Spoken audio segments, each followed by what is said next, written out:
नमस्कार दोस्तों, RC technical channel में आप सभी का हार्दिक स्वागत है।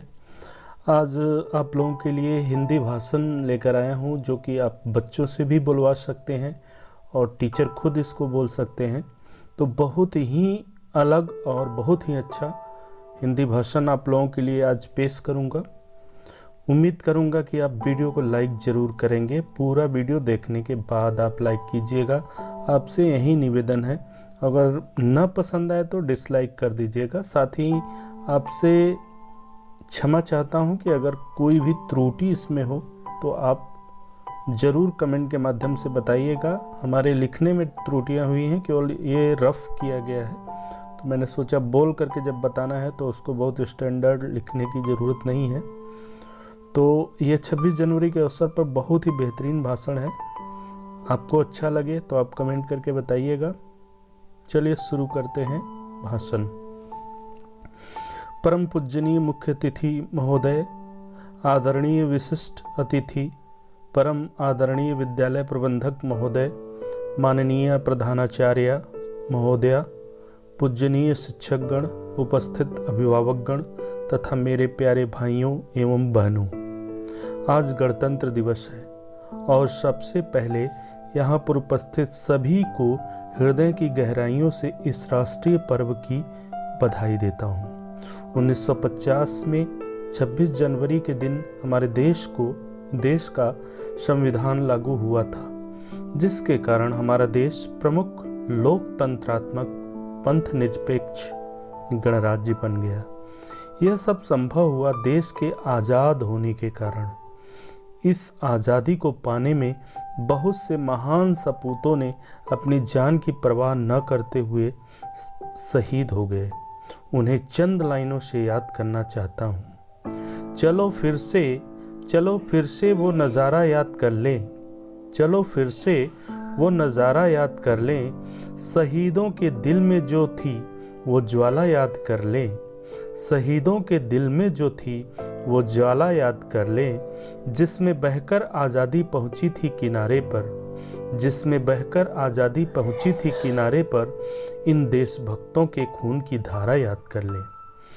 तो शहीदों को हमने याद तो कर लिया, लेकिन क्या इन शहीदों की आत्मा दुखी नहीं होगी? क्योंकि अपराध, भ्रष्टाचार और हिंसा अपने चरम पर है। निश्चित तौर पर हमारा देश विकास के पथ पर अग्रसर है। आज हमारा देश विकासशील देश नहीं रहा। अब हमारे देश को लोअर मिडिल इनकम कंट्री घोषित किया जा चुका है। यह नेक काम वर्ल्ड बैंक इस वर्ष वर्ल्ड बैंक ने किया है।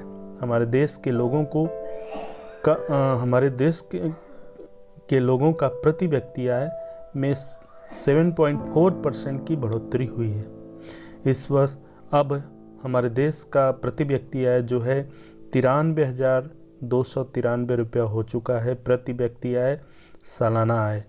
इसके अलावा भारत दुनिया में तेजी से बढ़ती हुई अर्थव्यवस्था वाला देश बन चुका है। यह अर्थव्यवस्था 7.6% की रफ्तार से सबसे तेज स्पीड से बढ़ रहा है। कितना गर्व होता है जब हम ये बातें सुनते हैं। काश हमारे देश से भ्रष्टाचार समाप्त हो जाए, तब क्या होगा? तब कितनी स्पीड होगी हमारे देश की? वर्तमान स्पीड से भी भारत 2026 तक एक अपर मिडिल इनकम वाला देश बन जाएगा, जिस लेवल में अभी चाइना है। कुछ बातें मैंने नहीं लिखी हैं, आप अपने से जोड़ भी सकते हैं। अपर मिडिल इनकम वाला देश चाइना को घोषित किया गया है वर्ल्ड बैंक के द्वारा। तो जिस लेवल में इस समय चाइना है, उस चाइना के लेवल में हम लोग 2026 तक आ जाएंगे और 2039 तक विकसित देश की श्रेणी में शामिल होने की संभावना है। लेकिन जब तक हमारी नींव यानी शिक्षा मजबूत नहीं होगी, तब तक हम कैसे विकसित भारत की कल्पना कर सकते हैं? एक सरकारी संस्था प्रथम ने अपने रिपोर्ट में बताया है कि 53% ग्रामीण भारतीय बच्चे जो कि 8th स्टैंडर्ड के हैं, उन्हें अंग्रेजी के साधारण वाक्य नहीं पढ़ने आता है। ग्रामीण इलाके के 8th स्टैंडर्ड के 76% छात्रों को जोड़ और घटाना नहीं आता है। 5वीं कक्षा के 52% बच्चे दूसरी कक्षा की हिंदी नहीं पढ़ पाते हैं। 5वीं कक्षा के 70% छात्र संख्याओं को घटा नहीं पाते, 2 अंकों की संख्याओं को घटा नहीं पाते। क्या शिक्षा का अधिकार एक बेईमानी साबित हो रहा है? क्या क्वालिटी एजुकेशन की निहायत कमी है? जब तक हम इस कमी को पूरा नहीं कर पाते, विकसित देश की कल्पना भी बेकार है। इस डल शिक्षा व्यवस्था में जबरदस्त बदलाव की आवश्यकता है, अन्यथा आने वाली युवा पीढ़ी से हम क्या उम्मीदें रखेंगे?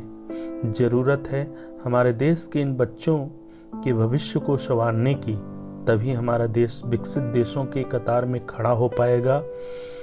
और चंद लाइनों से मैं अपनी वाणी को विराम दूंगा। न पूछो जमाने को क्या हमारी कहानी है। न पूछो जमाने को क्या हमारी कहानी है। हमारी पहचान तो सिर्फ ये है कि हम हिंदुस्तानी हैं, हम हिंदुस्तानी हैं। जय हिंद, जय भारत।